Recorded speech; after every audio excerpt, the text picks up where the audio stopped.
Oui, bonjour Monsieur Soral. J'aurais aimé savoir ce que vous pensiez du réalisateur Andrei Tarkovsky. Voilà, merci à vous et bonne continuation. Au revoir. Alors là, ça nous renvoie à une époque qui a disparu. C'est l'époque où il y avait l'URSS, ce qu'on appelait le monde communiste, c'est-à-dire un autre continent moral, qui produisait un cinéma différent, vraiment très différent du nôtre. Aujourd'hui, on parle du cinéma japonais ou coréen parce qu'on cherche aussi des cinémas différents. Mais à l'époque, c'était un cinéma européen, chrétien, occidental, même si c'était un cinéma communiste, qui était très très différent du nôtre, hein. Et moi, je me rappelle que j'allais rue de Rennes au cinéma qui était le cinéma russe de Paris, hein, enfin tenu par on va dire les Russes d'une manière ou d'une autre. Et j'allais voir les films de Tarkovsky notamment. Enfin, pas, j'ai vu surtout Andrei Roublev et Stalker, qui sont ces deux films les plus contrastés pour résumer son œuvre.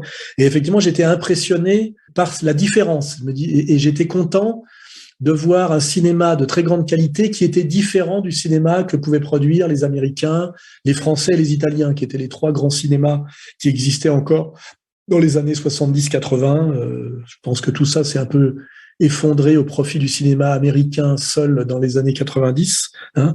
Donc, très grand respect pour Tarkovsky, qui d'ailleurs a eu à lutter contre la censure soviétique, hein.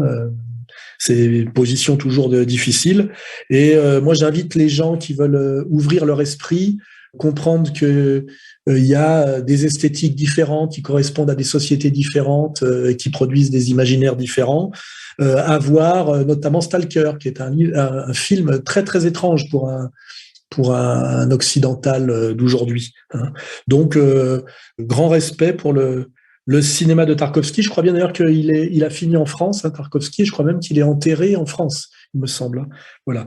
Donc, moi, c'est comme dire, quand je dis lisez Pasolini, lisez Jean Genet, pareil, si je peux inciter les gens à ouvrir leur esprit, donc à se libérer quelque part d'une dictature aussi culturelle par la curiosité, allez voir les films de Tarkovsky.